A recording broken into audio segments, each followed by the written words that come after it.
Imagine a igreja primitiva crescendo rapidamente. Novas pessoas se convertendo todos os dias, famílias sendo transformadas e a mensagem de Cristo alcançando cada vez mais corações. Mas, junto com o crescimento, surgem também desafios. Um murmúrio começa a se espalhar entre os irmãos, mostrando que até mesmo a comunidade que nasceu do fogo do Pentecostes tinha problemas reais. Havia viúvas que se sentiam esquecidas e precisava-se de uma solução urgente. E foi justamente diante dessa dificuldade que a igreja mostrou maturidade. Ao invés de ignorar o problema, levou-o diante de Deus e buscou uma resposta sábia. Assim nasceu um ministério que até hoje é essencial no corpo de Cristo, a diaconia, o serviço humilde e prático que expressa, na vida diária, o amor do Evangelho. Eu sou o professor Azeniel, e nesta lição 8, uma igreja que enfrenta os seus problemas, vamos aprender que a verdadeira grandeza no reino de Deus não está nos títulos, mas na disposição de servir. Descobriremos como a liderança cristã é chamada, antes de tudo, a cuidar das pessoas e a agir com sabedoria para o bem comum. E foi justamente nesse contexto que os apóstolos, guiados pelo Espírito, deram uma orientação que até hoje nos inspira. Ela está registrada em nosso texto áureo. Escolhei, pois, irmãos dentre vós, 7 varões de boa reputação, cheios do Espírito Santo e de sabedoria, aos quais constituamos sobre este importante negócio. Atos capítulo 6, versículo 3. Este versículo nos coloca dentro do contexto da escolha dos primeiros diáconos na igreja primitiva. Era um momento de tensão por causa de um conflito na distribuição de ajuda às viúvas. Os apóstolos, guiados pelo Espírito Santo, não escolheram qualquer pessoa para essa função, mas estabeleceram critérios claros: boa reputação, vida cheia do Espírito Santo e sabedoria. Boa reputação significa ter o respeito e a confiança da comunidade, fruto de um caráter íntegro e coerente. Cheios do Espírito Santo aponta para a dependência e a capacitação vinda de Deus, não apenas talento humano. E sabedoria é a capacidade de agir com discernimento e justiça no trato com as pessoas e nas decisões do dia a dia. Note que a função era chamada de importante negócio, ou seja, servir à mesa, cuidar de necessidades práticas, era algo valioso, digno e indispensável na vida da igreja. Esses critérios continuam válidos para hoje. Caráter, unção e sabedoria devem caminhar juntos em qualquer ministério. Com o nosso texto áureo ainda em mente, agora vamos dar início com a verdade prática. Uma igreja cheia da sabedoria do Espírito age sabiamente para resolver conflitos de relacionamentos. A frase da nossa verdade prática resume de forma direta um princípio essencial. Não basta que a igreja tenha conhecimento bíblico ou boa intenção. É preciso que ela seja guiada pela sabedoria do Espírito Santo. Conflitos de relacionamento sempre existirão. Eles estavam presentes até na igreja primitiva, como vimos em Atos 6. A grande diferença está em como eles são resolvidos. Quando a igreja se deixa conduzir pelo Espírito, as decisões não são tomadas no calor da emoção ou com base em preferências pessoais, mas com equilíbrio, discernimento e amor. Isso evita rupturas, fortalece a unidade e testemunha ao mundo que Cristo está no centro. A sabedoria do Espírito nos faz buscar não apenas ter razão, mas restaurar relacionamentos e preservar a comunhão. Concluindo a verdade prática, vamos falar agora sobre os objetivos dessa lição. No primeiro tópico, vamos analisar as naturezas cultural e social dos conflitos enfrentados pela igreja primitiva e sua relevância para a igreja atual. No segundo tópico, vamos explicar a importância da organização e da distribuição de funções dentro da igreja para equilibrar as responsabilidades espirituais e sociais. Já no terceiro e último tópico, vamos aplicar os princípios bíblicos de caráter, sabedoria e serviço na vida cristã e na atuação ministerial. Introdução. Nesta lição, exploraremos a diaconia bíblica, um ministério essencial de serviço na igreja, que nos ensina sobre o serviço ao próximo. Hoje vamos dar início a uma lição muito importante, que fala sobre o ministério da diaconia na igreja. Quando pensamos em servir ao próximo, a Bíblia nos apresenta a diaconia como uma área essencial, verdadeira parte do coração do trabalho cristão. Vamos entender o que é a diaconia bíblica. Não se trata apenas de ajudar nos eventos ou cuidar de tarefas práticas. É um chamado para todo cristão viver o exemplo de Jesus, servir com humildade, dedicação e amor. Ao longo da lição, vamos aprender como esse ministério foi formado na igreja primitiva, por que ele é tão necessário, e como o serviço ao próximo revela se de fato entendemos o Evangelho. Explique para os seus alunos. Diaconia na Bíblia significa agir para ajudar as pessoas. É o serviço feito por amor, tanto dentro da igreja como fora dela, mostrando que seguir Jesus é servir aos outros. A Bíblia nos mostra que a igreja, mesmo em seus primórdios, enfrentava desafios, mas a busca por soluções em Deus era fundamental. Como vimos no slide anterior, começamos a falar sobre o ministério da diaconia e o serviço na igreja. Agora, é importante lembrar que, mesmo nos seus primeiros anos, a igreja não vivia um cenário perfeito ou livre de problemas. Desde o início, ela enfrentou desafios de convivência, de organização e até de injustiças percebidas por alguns membros. A diferença é que, diante dessas dificuldades, a igreja primitiva buscava a direção em Deus para encontrar as soluções. Isso nos ensina que não basta apenas identificar o problema. É preciso levar a questão à presença de Deus, ouvir sua direção e agir conforme a sua vontade. Esse princípio foi a chave para preservar a unidade e o crescimento da igreja. Explique para os seus alunos. A igreja primitiva também teve problemas, mas o jeito certo foi buscar resposta em Deus e não tentar resolver tudo apenas com ideias humanas. A criação do ministério dos diáconos não foi para estabelecer uma hierarquia, mas para organizar o serviço social na igreja, mostrando que todos os líderes são chamados a servir.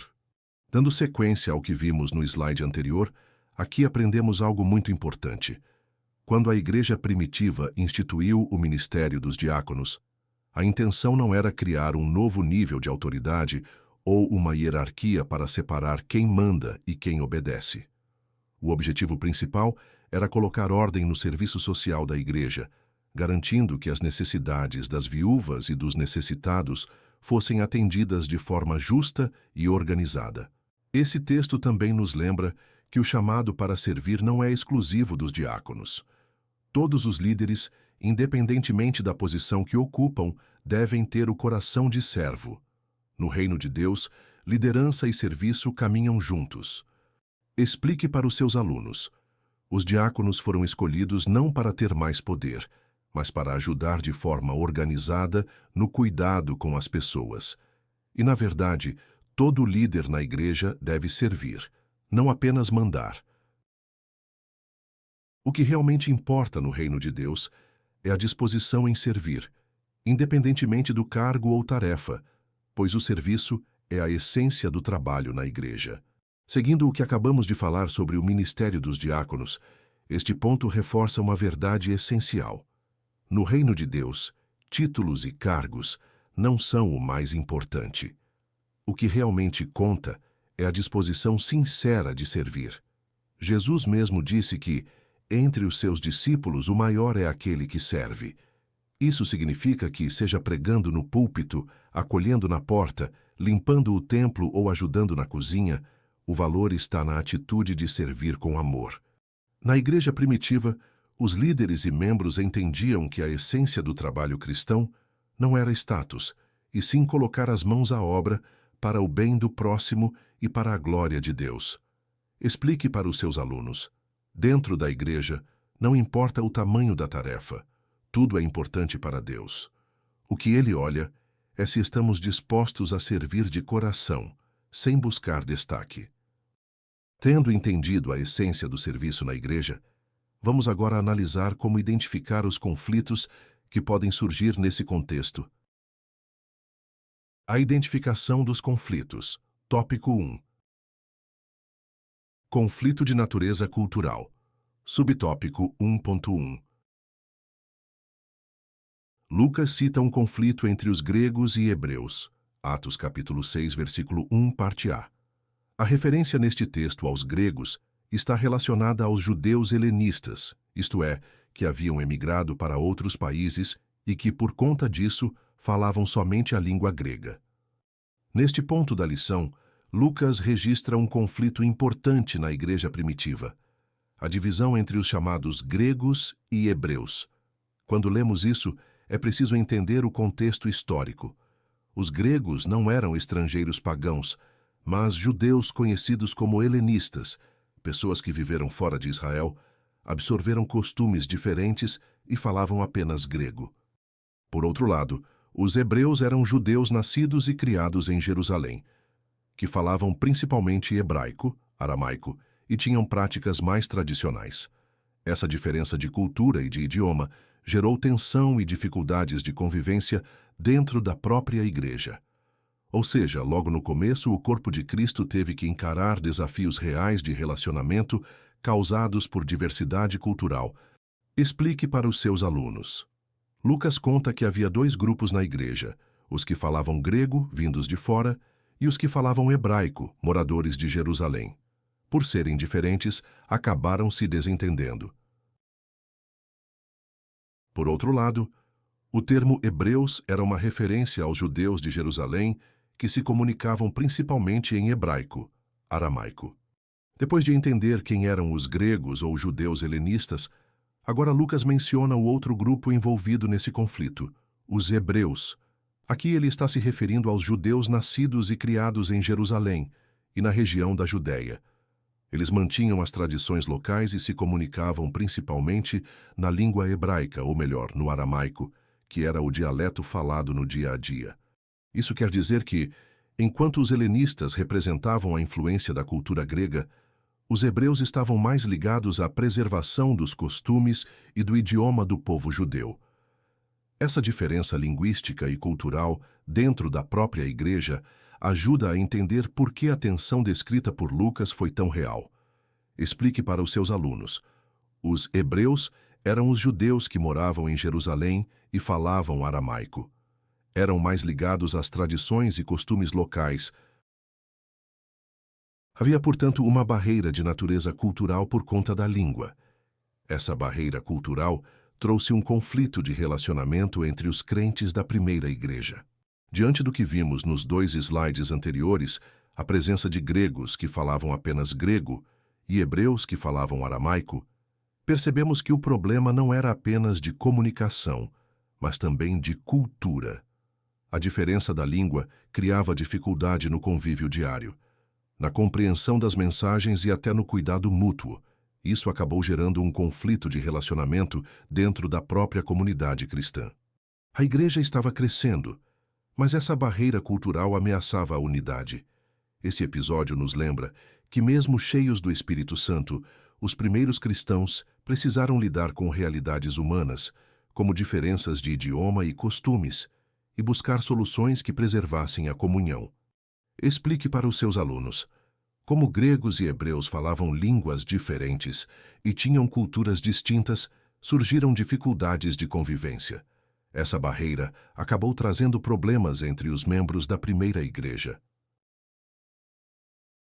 Isso fez com que os apóstolos, logo após tomarem conhecimento do problema, buscassem uma solução. Como vimos no slide anterior, a barreira cultural entre gregos e hebreus estava gerando conflitos dentro da igreja. Ao tomar conhecimento dessa situação, os apóstolos não ignoraram o problema e tampouco deixaram que ele se agravasse. Pelo contrário, agiram com rapidez e sabedoria para buscar uma solução.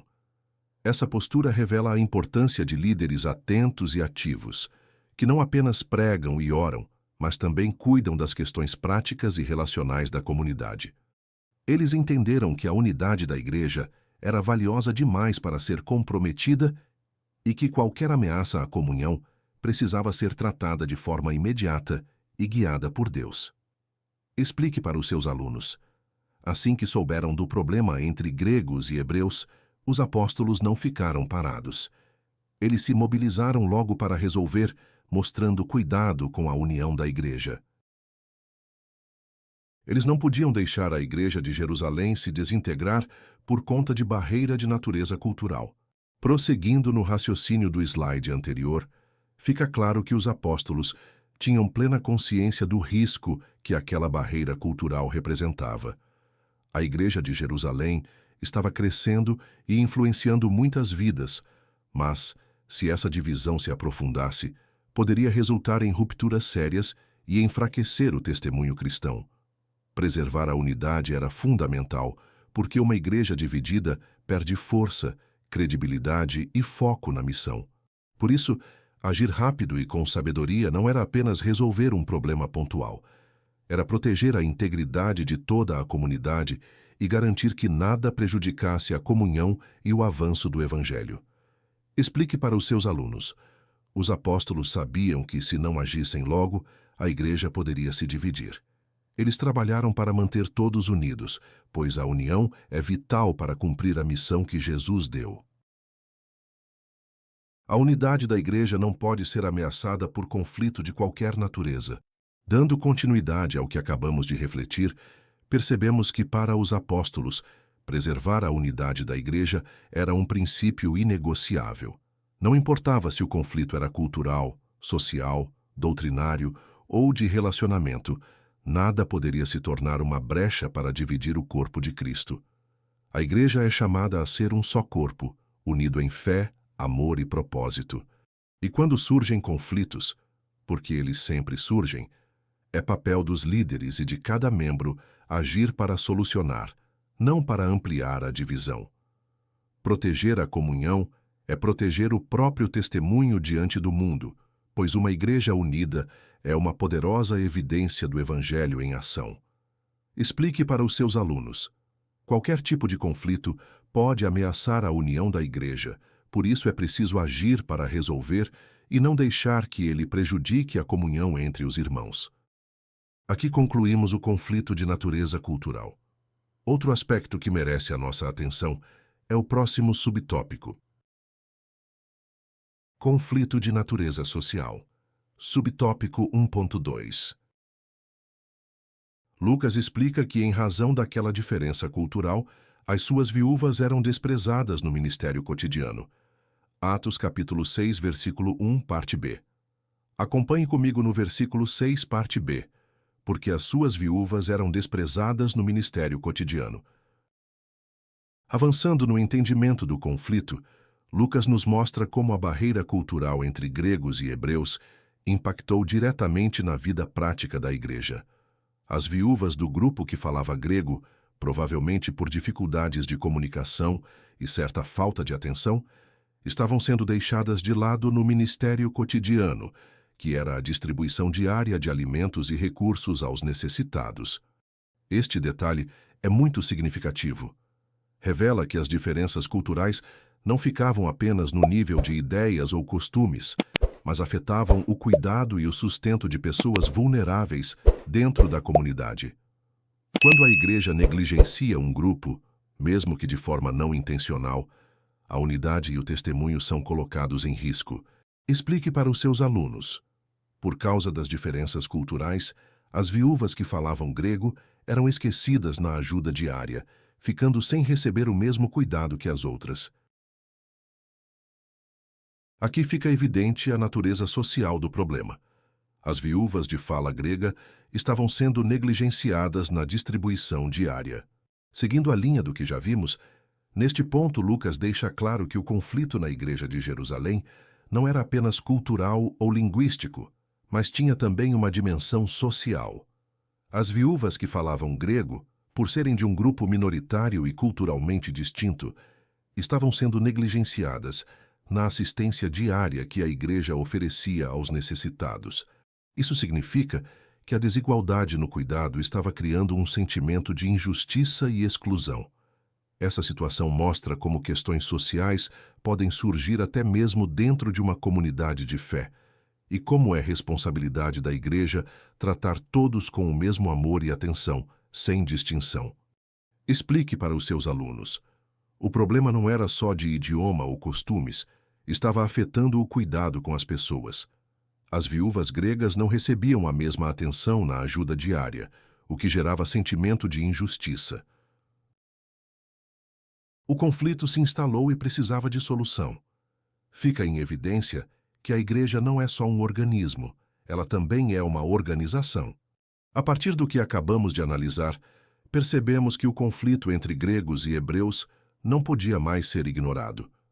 Ele já estava instalado e gerando tensões na comunidade. Isso levou a igreja a compreender algo muito importante. Ela não é apenas um organismo vivo, formado por pessoas transformadas pelo Espírito Santo. Ela também é uma organização que precisa de ordem, estrutura e boa administração para funcionar bem. O aspecto espiritual é essencial, mas não exclui a necessidade de organização prática para que o cuidado com as pessoas seja justo e eficiente. Resolver aquele problema exigia, portanto, uma abordagem espiritual e, ao mesmo tempo, administrativa. Explique para os seus alunos. A igreja é um organismo vivo, guiado pelo Espírito, mas também é uma organização que precisa de ordem e administração. Sem isso, conflitos podem atrapalhar a missão. Ela tem sua esfera espiritual, mas também social. Era, portanto, essa parte social que estava em desequilíbrio e precisava de cuidados. Dando sequência ao ponto anterior, vemos que a igreja possui duas dimensões inseparáveis: a espiritual, que envolve a adoração, a oração, a pregação e a comunhão com Deus, e a social, que diz respeito ao cuidado prático com as pessoas, especialmente as que passam necessidade.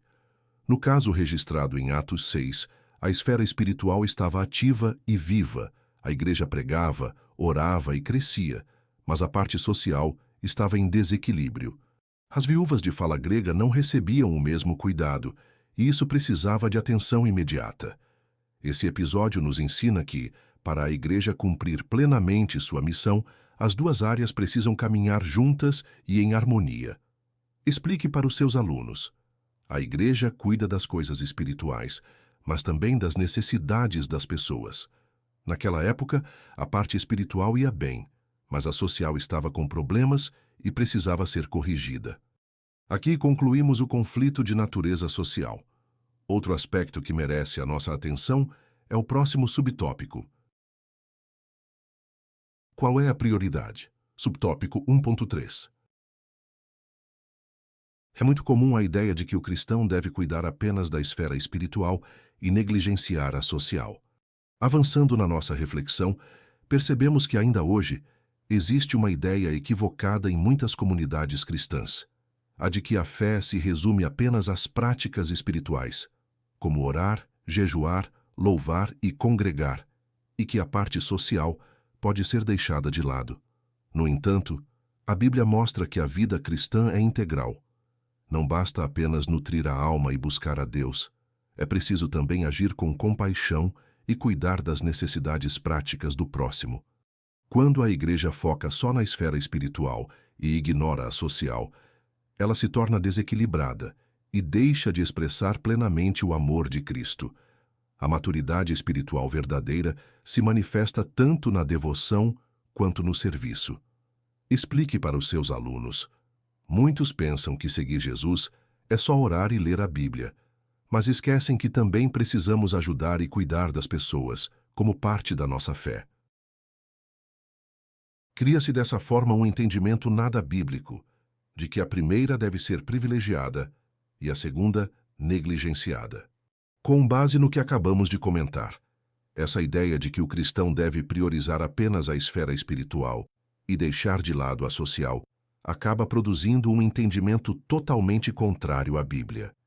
É como se a adoração, a oração e as atividades do culto fossem mais importantes para Deus do que o cuidado com as pessoas. Mas não é isso que as Escrituras ensinam. Quando olhamos para a vida e o ministério de Jesus, vemos que ele orava, pregava e, ao mesmo tempo, atendia às necessidades concretas de quem sofria.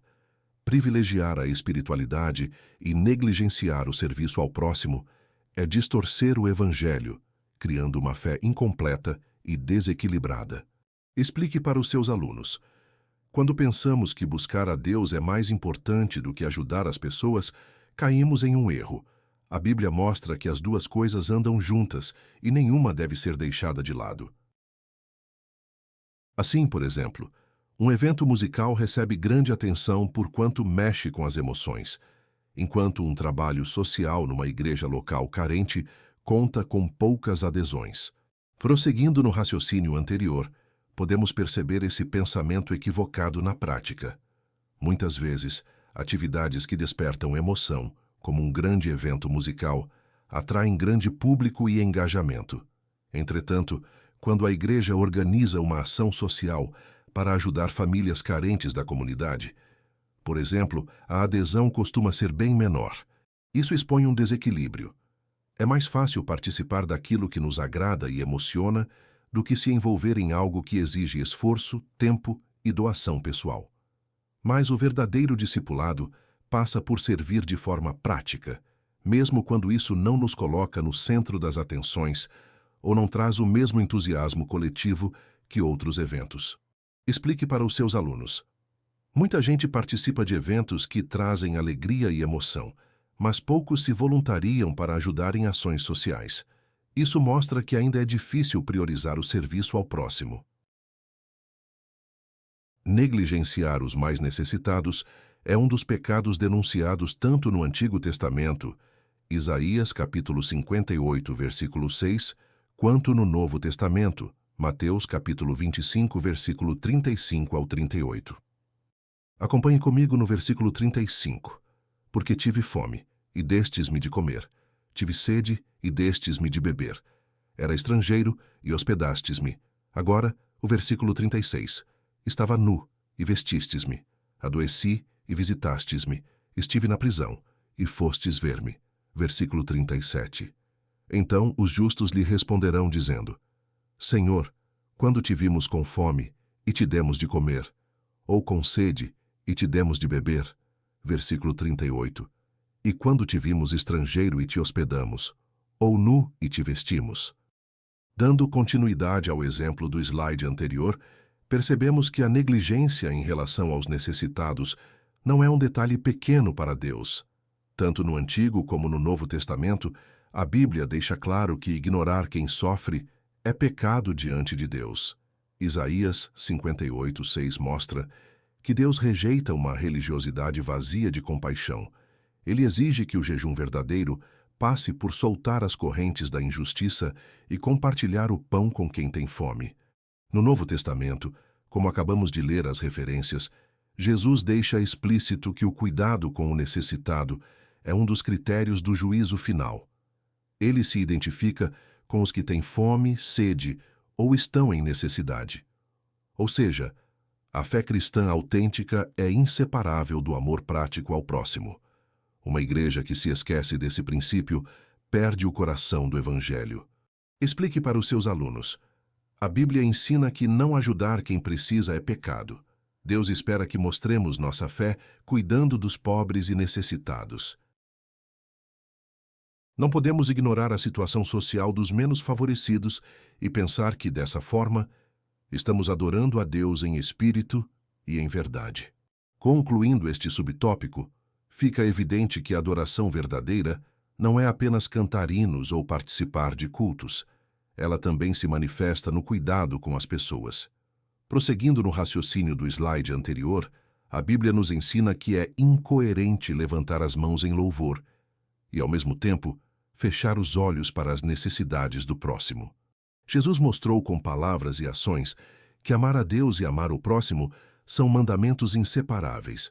Portanto, se ignoramos a situação social dos menos favorecidos, nossa adoração perde a essência.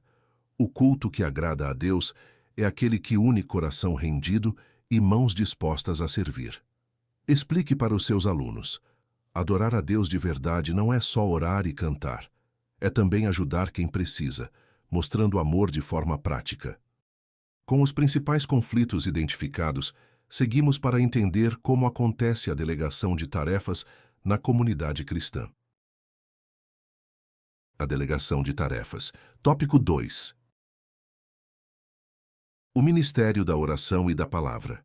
Subtópico 2.1. Diante do conflito, os apóstolos perceberam que a parte da comunidade que estava sendo negligenciada precisava de cuidados. Entrando agora no próximo tópico da lição, vemos a postura sábia dos apóstolos diante do problema. A tensão causada pela negligência às viúvas de fala grega não passou despercebida. Eles identificaram claramente que havia um grupo da comunidade que estava sendo deixado de lado e que essa situação não poderia continuar.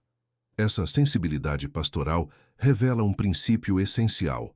Líderes espirituais precisam ter olhos atentos para perceber quem está ficando à margem, seja por questões culturais, sociais ou espirituais. A igreja não pode se concentrar apenas nos que estão mais próximos ou visíveis. Todos os membros são igualmente importantes e merecem cuidado e atenção. Explique para os seus alunos. Os apóstolos entenderam que as viúvas gregas estavam sendo esquecidas e que isso precisava mudar. Eles mostraram que na igreja todos devem ser cuidados igualmente. Contudo, eles também perceberam que não poderiam resolver um problema criando outro. Prosseguindo no raciocínio, os apóstolos sabiam que precisavam agir para cuidar das viúvas gregas, mas também compreenderam algo muito importante. Não adiantaria solucionar essa dificuldade se, no processo, criassem um novo problema para a igreja. Muitas vezes, na pressa de resolver um conflito, acabamos causando outro, porque agimos sem equilíbrio ou sem pensar nas consequências. Eles reconheceram que a solução para a negligência social não poderia comprometer outras áreas essenciais do ministério. Essa visão estratégica e equilibrada é fundamental para qualquer liderança. Corrigir injustiças sem prejudicar a missão principal da igreja e sem gerar novos conflitos internos. Explique para os seus alunos. Os apóstolos entenderam que, ao ajudar as viúvas, precisavam ter cuidado para não atrapalhar outras áreas importantes da igreja. Cuidar dos mais necessitados era uma missão urgente da igreja, mas os ministérios da oração e pregação da palavra de Deus também o eram. Atos capítulo 6, versículo 4. Acompanhe comigo no versículo 6. Mas nós perseveraremos na oração e no ministério da palavra.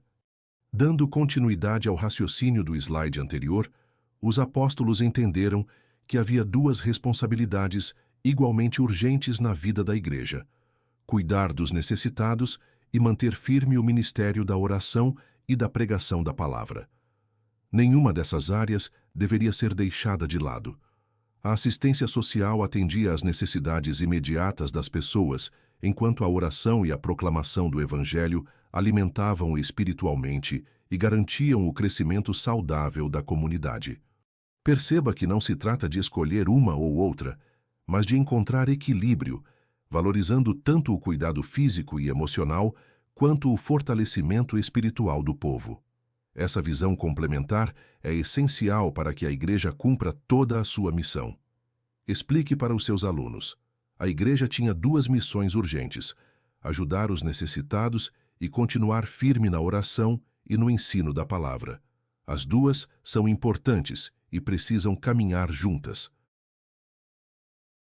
Tanto a parte social como a devocional e evangelística fazem parte de uma única missão da igreja. Seguindo o pensamento apresentado no slide anterior, os apóstolos mostram que não existe separação entre diferentes áreas do trabalho da igreja. Todas elas fazem parte de uma única e mesma missão. O cuidado social, a vida devocional e a obra evangelística não competem entre si, mas se completam.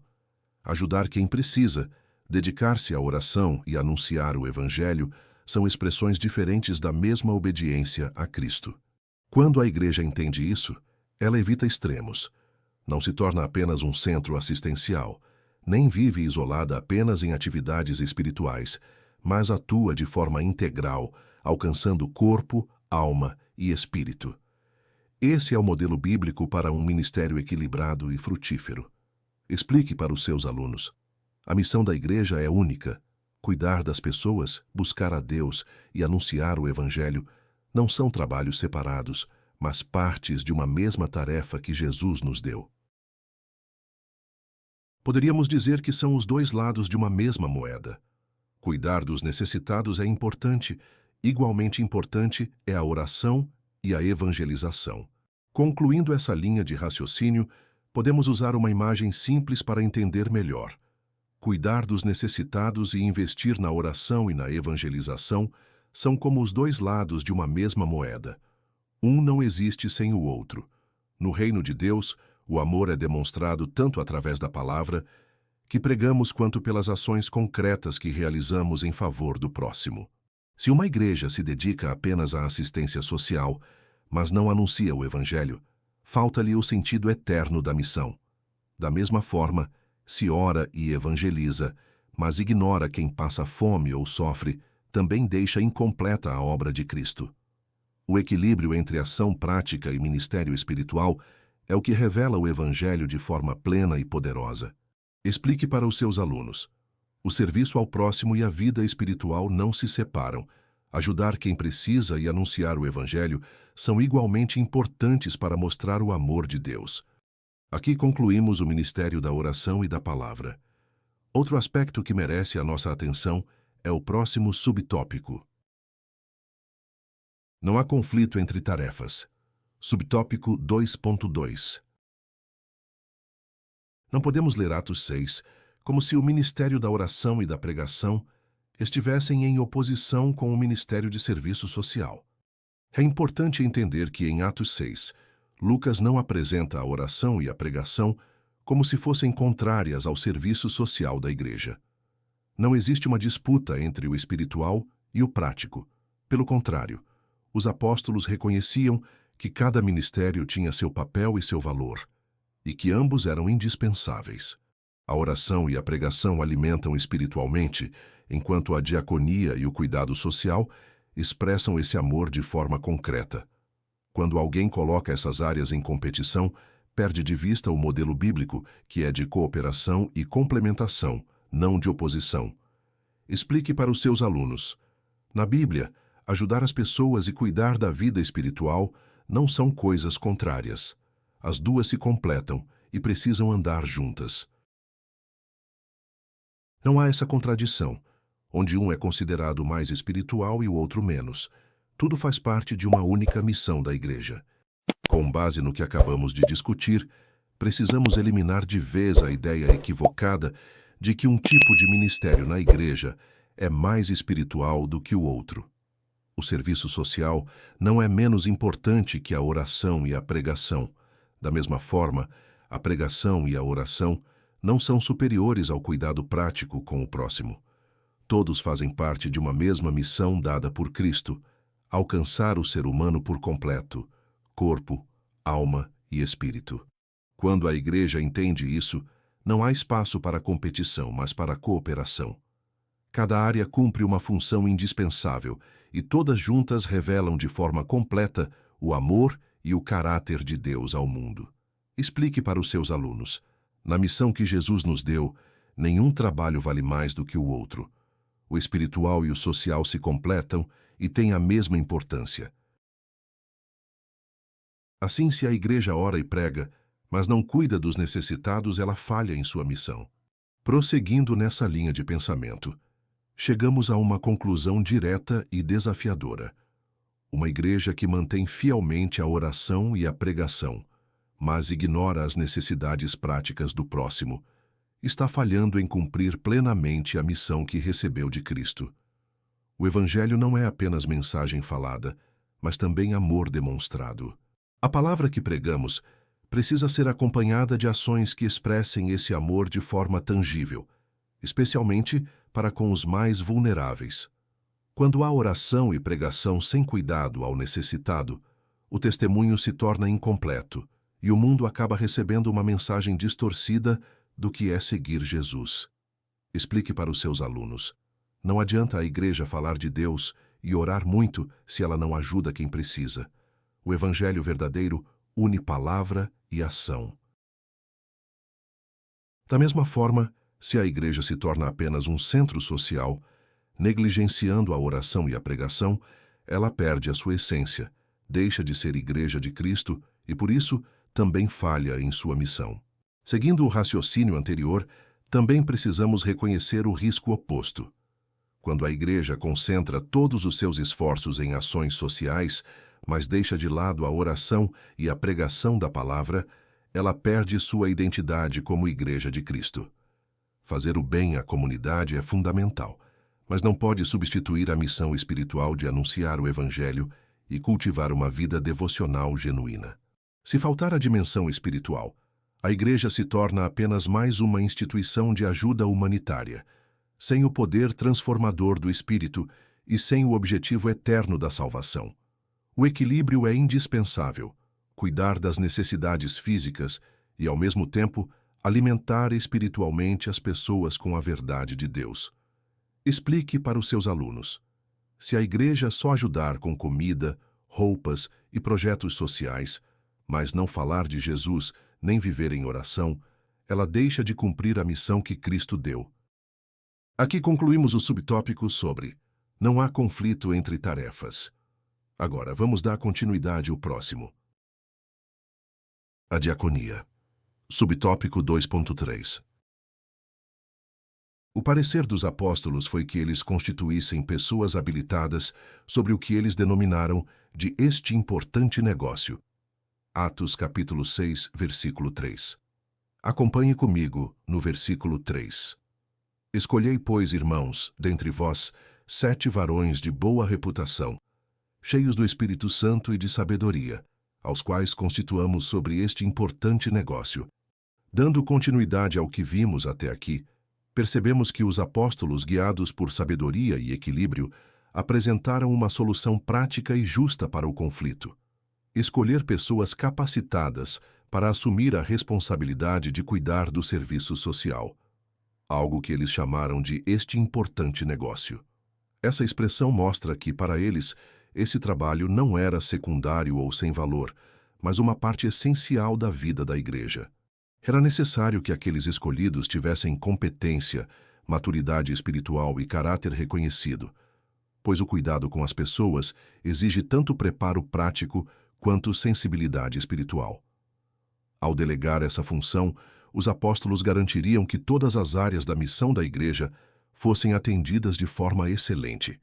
Explique para os seus alunos: os apóstolos decidiram escolher pessoas preparadas para cuidar do serviço de ajuda aos necessitados. Isso mostra que esse trabalho é muito importante para a Igreja. É, portanto, uma referência ao serviço ou diaconia, identificado no versículo 3 como servir às mesas, Atos capítulo 6, versículo 3. Com base na decisão apresentada no slide anterior, entendemos que o importante negócio, citado pelos apóstolos, se referia diretamente ao ministério de serviço, a diaconia.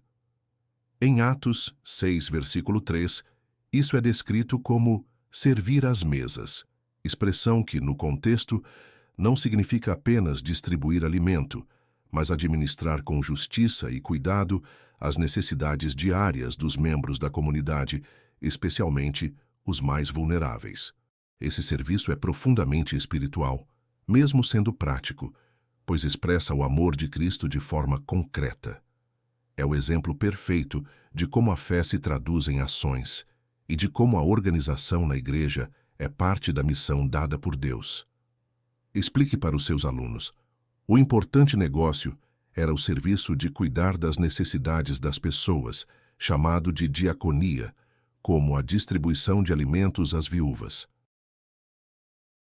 A palavra diaconia tem a ver mais com a função do que com a forma.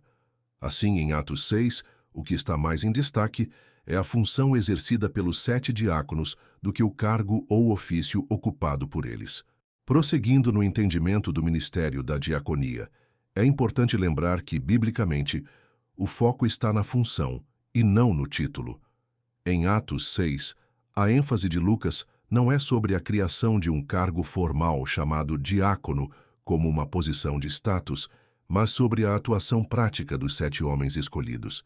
O destaque está no que eles faziam: servir, cuidar, organizar e suprir as necessidades da comunidade, e não no nome ou na posição que ocupavam. Esse princípio nos ensina que, no reino de Deus, o valor está na utilidade do serviço e na fidelidade ao chamado, e não apenas no reconhecimento formal ou no título colocado diante do nome da pessoa. Explique para os seus alunos. Na Bíblia, o mais importante não é o título que alguém recebe, mas o que essa pessoa faz com amor e dedicação para servir aos outros. O contexto favorece esse entendimento. Contudo, essa narrativa bíblica fundamenta a instituição do diaconato cristão. Com base no que vimos antes sobre a importância da função acima do título, é claro que, mesmo que em Atos 6 a ênfase esteja na prática do serviço, essa narrativa também serve como base para a instituição do diaconato cristão. O contexto mostra líderes escolhidos criteriosamente, com maturidade espiritual e boa reputação, para assumir uma responsabilidade específica e permanente dentro da comunidade. Ao longo da história da Igreja, esse modelo serviu como referência para formalizar o ofício de diácono. Portanto, ainda que o foco inicial fosse suprir uma necessidade urgente, a organização desse serviço acabou estabelecendo um padrão bíblico para esse ministério até hoje. Explique para os seus alunos. Mesmo que o destaque em Atos 6 seja o trabalho de servir, esse texto também é a base que usamos para ter o cargo de diácono na Igreja. Outro sim, devemos enfatizar aqui que a diaconia era vista pelos apóstolos como um importante negócio, ou seja, algo necessário à Igreja. Seguindo o entendimento que acabamos de destacar, vale lembrar que, para os apóstolos, a diaconia não era um trabalho secundário nem uma tarefa de pouca relevância. Eles a chamaram de importante negócio, reconhecendo que cuidar das necessidades práticas e sociais da comunidade era indispensável para a vida saudável da Igreja. Isso mostra que o serviço aos necessitados estava no mesmo nível de importância que o ministério da oração e da pregação. Não havia hierarquia de valor, mas áreas diferentes de uma mesma missão. Ao valorizar a diaconia dessa forma, os apóstolos nos ensinam que servir de maneira prática também é servir a Deus, e que a Igreja só cumpre plenamente sua missão quando cuida tanto das almas quanto das necessidades concretas das pessoas. Explique para os seus alunos.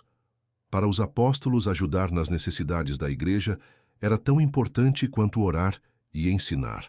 O serviço prático é parte essencial da obra de Deus. Esse entendimento apostólico contradiz o que muitos pensam atualmente a respeito do serviço da diaconia. Com base no que acabamos de refletir, percebemos que a valorização que os apóstolos davam à diaconia vai na contramão da visão que muitos têm hoje. Para eles, servir às mesas e cuidar das necessidades da comunidade era um importante negócio, parte essencial da missão da Igreja. No entanto, atualmente, não são poucos os que veem esse serviço como algo de menor importância, quase um trabalho de bastidores, restrito a tarefas simples e sem grande relevância espiritual. Esse contraste nos desafia a resgatar a perspectiva bíblica. Na ótica de Deus, servir de forma prática é tão nobre quanto pregar ou orar, e revela o coração humilde e obediente de Cristo em nós. Explique para os seus alunos. Os apóstolos viam o trabalho dos diáconos como algo muito valioso, mas hoje muita gente pensa que é uma tarefa simples e sem importância.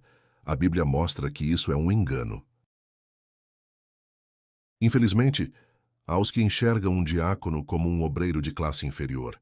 Prosseguindo nessa reflexão, é triste reconhecer que, em muitos contextos, ainda existe a ideia errada de que o diácono ocupa uma posição inferior dentro da Igreja, como se o seu trabalho fosse menos importante ou tivesse menor valor espiritual. Essa visão distorcida ignora o padrão bíblico, no qual o serviço diaconal é visto como missão nobre e indispensável para a saúde da comunidade de fé. Jesus ensinou que no reino de Deus, grandeza é medida pela disposição em servir, não pelo cargo ou status. Portanto, considerar um diácono como obreiro de segunda categoria vai contra o ensino de Cristo e desvaloriza um ministério essencial para o funcionamento e o testemunho da Igreja. Explique para os seus alunos. Algumas pessoas acham que o trabalho do diácono vale menos que o de outros líderes, mas isso é um erro. Na Bíblia, servir é parte central do que significa ser grande no reino de Deus. Mas no contexto bíblico, a diaconia é um serviço especial onde somente pessoas especiais, isto é, com as qualificações bíblicas exigidas, podem trabalhar. Partindo do que acabamos de analisar sobre a importância do diácono, é fundamental lembrar que, no padrão bíblico, a diaconia não é para qualquer um que simplesmente tenha boa vontade. Trata-se de um serviço especial que exige de quem serve qualificações espirituais e morais muito claras, descritas na palavra de Deus. Isso inclui um bom testemunho, maturidade na fé, vida irrepreensível e disposição genuína para servir sem buscar reconhecimento ou status. Essas exigências mostram que Deus valoriza tanto o caráter quanto a habilidade ao confiar a alguém o cuidado prático com o seu povo. Portanto, ser diácono não é ocupar um cargo menor, mas assumir uma missão que requer integridade e compromisso com o Evangelho. Explique para os seus alunos. Na Bíblia, servir como diácono é um trabalho muito especial que exige caráter, maturidade e obediência a Deus. Não é só ter vontade, é preciso ter preparo espiritual. Compreendida a importância da organização e do serviço, é hora de destacar os princípios cristãos que devem nortear todas as nossas ações. Seguindo os princípios cristãos. Tópico 3. Privilegiando o caráter. Subtópico 3.1. Nas exigências das qualificações exigidas para o exercício do diaconato, o caráter ganha ênfase. Prosseguindo no entendimento dos critérios para o diaconato, fica claro que o caráter é o ponto central das exigências bíblicas. Tanto em Atos capítulo 6, versículo 3, quanto em 1 Timóteo capítulo 3, versículo 8 ao 13, vemos que os futuros diáconos deveriam ter boa reputação, ser cheios do Espírito Santo e de sabedoria, e possuir integridade reconhecida pela comunidade. Além disso, Paulo destaca qualidades como respeito, sinceridade, domínio próprio, ausência de ganância e solidez na fé, tudo apontando para um padrão moral elevado. Ou seja, Deus olha primeiro para o caráter antes das habilidades, mostrando que servir como diácono é mais sobre quem a pessoa é do que apenas o que ela faz. Explique para os seus alunos. A Bíblia exige que um diácono seja uma pessoa de caráter firme, verdadeiro e aprovado, alguém confiável, de bom testemunho e com vida cristã exemplar. Escolhei, pois, irmãos, dentre vós, 7 varões de boa reputação, cheios do Espírito Santo e de sabedoria, aos quais constituamos sobre este importante negócio. Atos capítulo 6, versículo 3. Dando sequência à ênfase no caráter como requisito principal, aqui temos o próprio texto bíblico que orientou a escolha dos 7. Os apóstolos não decidiram sozinhos, mas envolveram toda a comunidade, pedindo que escolhessem dentre vós homens com 3 qualidades fundamentais. Primeiro, boa reputação. Pessoas respeitadas pela conduta e pelo testemunho, cuja vida confirmava a fé que professavam. Segundo, cheios do Espírito Santo. Não apenas crentes comuns, mas profundamente guiados por Deus, evidenciando frutos espirituais. Terceiro, cheios de sabedoria, capazes de discernir, tomar decisões justas e lidar com situações complexas de forma equilibrada. Esse versículo mostra que servir às mesas, a diaconia, não era tarefa para quem sobrava ou para os menos capacitados, mas para crentes maduros, espiritualmente firmes e respeitados. A liderança confiava que, com pessoas assim, o importante negócio seria conduzido de forma digna e eficaz. Explique para os seus alunos. Os apóstolos disseram que era preciso escolher 7 homens respeitados, cheios do Espírito Santo e de sabedoria, para cuidar do serviço social da igreja. Aqueles que iriam cuidar das mesas deveriam ser pessoas de boa reputação. A partir do critério apresentado pelos apóstolos, vemos que o primeiro requisito para servir na diaconia era ter boa reputação. Essa expressão, no sentido bíblico, significa ser reconhecido por uma vida íntegra, coerente e respeitada dentro e fora da comunidade. Não bastava ser alguém disponível ou habilidoso, era preciso ter um testemunho limpo que inspirasse confiança e não desse motivo para críticas justas. Quem serve na obra de Deus representa Cristo diante das pessoas. Por isso, a conduta moral e o exemplo pessoal são tão importantes quanto as capacidades práticas. A boa reputação era, portanto, a base para que o serviço fosse realizado com autoridade espiritual e credibilidade. Explique para os seus alunos. Ter boa reputação é ser conhecido como alguém honesto, confiável e que vive de acordo com a fé cristã. É essencial para quem vai servir na obra de Deus. A palavra boa reputação traduz o termo grego martírio, que significa testemunha ou mártir. Quer dizer uma pessoa autêntica, honesta, correta e que não negocia valores para exercer a função da diaconia. Aprofundando o que vimos no slide anterior, a expressão boa reputação em Atos 6:3 vem do termo grego martírio, que significa testemunhar ou ser testemunha. É a mesma raiz da palavra mártir, aquele que mantém sua fidelidade até as últimas consequências. Isso nos mostra que o requisito não se tratava apenas de ter uma imagem pública positiva, mas de ser alguém autêntico, íntegro e firme nos valores do Evangelho, que não se curva diante de conveniências ou pressões. No contexto da diaconia, significa servir de modo transparente, com honestidade e sem interesse pessoal, lembrando que esse serviço é feito diante de Deus e das pessoas. Esse padrão elevado garante que o ministério diaconal seja exercido com autoridade moral e espiritual.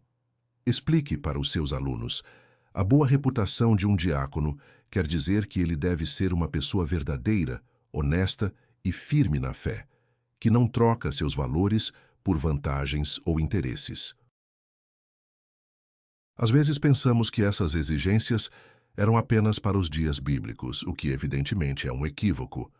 Avançando na reflexão, é comum que alguns achem que as qualificações para o serviço diaconal, como boa reputação, vida íntegra e plenitude do Espírito Santo, eram exigências restritas à igreja do primeiro século.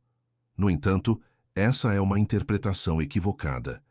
A palavra de Deus apresenta princípios atemporais. O que foi estabelecido para a igreja primitiva continua válido para a igreja de hoje. O cuidado com o caráter, com a vida espiritual e com a maturidade dos que servem não é uma questão cultural ou passageira, mas um fundamento permanente. Deus sempre espera que aqueles que cuidam do seu povo o façam com santidade, fidelidade e exemplo de vida. Explique para os seus alunos. As exigências para ser diácono ou servir na obra de Deus não mudaram com o tempo. O que a Bíblia pediu no passado continua valendo para hoje. Se para aqueles que se dedicariam apenas em servir às mesas, isto é, os diáconos, era exigido boa reputação, então o que dizer dos pastores que cuidam de todo o rebanho? Seguindo nossa reflexão, percebemos um princípio muito forte na lógica de Atos 6. Se até para o serviço prático da diaconia, servir às mesas, os apóstolos exigiam homens de boa reputação, cheios do Espírito Santo e de sabedoria, quanto mais não se deveria esperar esse padrão dos pastores e líderes que têm a responsabilidade de cuidar de todo o rebanho. O ministério pastoral requer ainda mais vigilância sobre o caráter, porque envolve ensino, aconselhamento, direção espiritual e cuidado integral da igreja. Um pastor com a vida moral comprometida pode prejudicar seriamente a fé de muitos. Por isso, as qualificações bíblicas para esse ofício são ainda mais rigorosas. Em outras palavras, quanto maior a esfera de influência e responsabilidade, maior precisa ser o compromisso com a integridade e a maturidade espiritual. Explique para os seus alunos. Se para servir nas tarefas práticas já era preciso ter boa reputação, imagine para ser pastor que cuida de toda a igreja. É preciso ter vida exemplar, fé firme e caráter aprovado. Aqui concluímos a diaconia. Outro aspecto que merece a nossa atenção é o próximo subtópico. Exercitando os dons. Subtópico 3.2. Essas pessoas encarregadas da diaconia da igreja, além da exigência de boa reputação, deviam ser cheias do Espírito Santo e de sabedoria.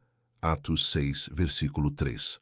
Avançando no estudo das qualificações para servir na diaconia, vemos que os apóstolos não se limitaram a exigir boa reputação.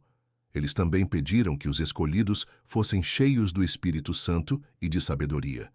Ser cheio do Espírito Santo significa viver em comunhão constante com Deus, permitindo que Ele guie atitudes, decisões e palavras. É ter sensibilidade espiritual para agir segundo os princípios de Cristo, mesmo nas tarefas mais práticas. Já a sabedoria, aqui, não é apenas conhecimento humano ou experiência, mas a capacidade de aplicar a verdade de Deus a situações concretas, tomando decisões justas e equilibradas.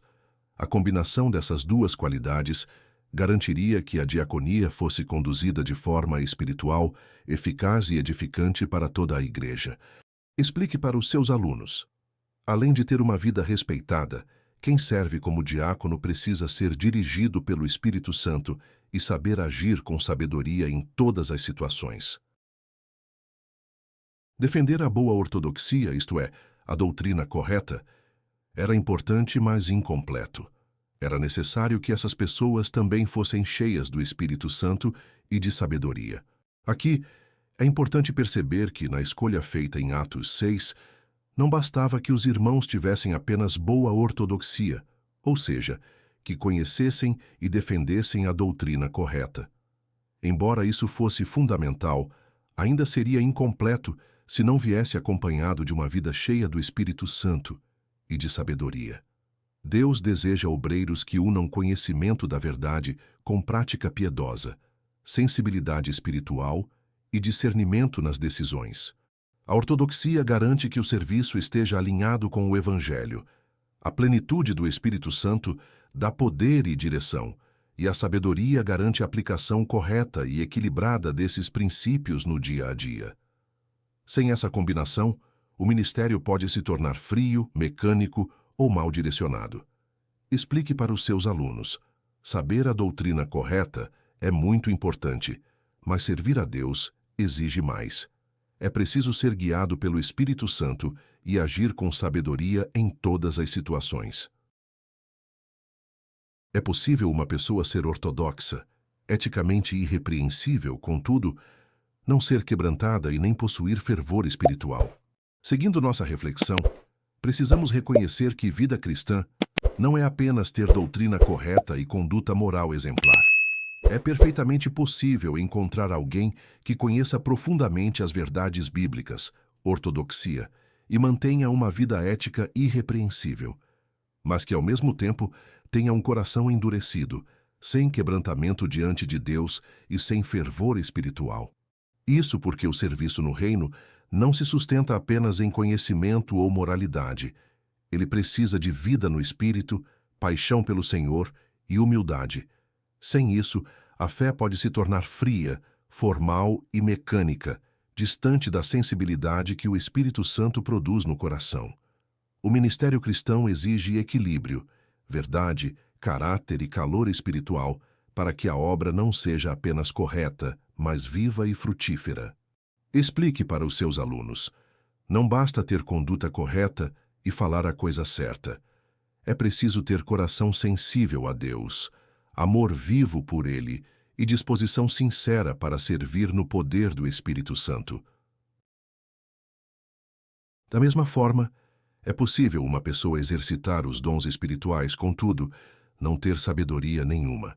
Também é verdade que alguém pode manifestar dons espirituais, como ensinar, profetizar, liderar ou servir com habilidades sobrenaturais, e ainda assim carecer de sabedoria para usá-los de forma correta. Os dons vêm de Deus e são capacitações concedidas pela graça, mas a sabedoria envolve maturidade, discernimento e aplicação prudente daquilo que recebemos. Sem ela, Até mesmo um dom legítimo pode ser mal utilizado, causando confusão, divisão ou até ferindo pessoas. Por isso, Paulo sempre enfatizou que os dons precisam estar acompanhados pelo amor e conduzidos com equilíbrio. 1 Coríntios capítulo 13. Ter sabedoria é saber exercer o dom no tempo certo, da maneira certa e com o coração certo. Explique para os seus alunos. Receber dons de Deus é maravilhoso, mas precisamos saber usá-los com sabedoria para edificar a igreja e não para causar problemas ou buscar destaque.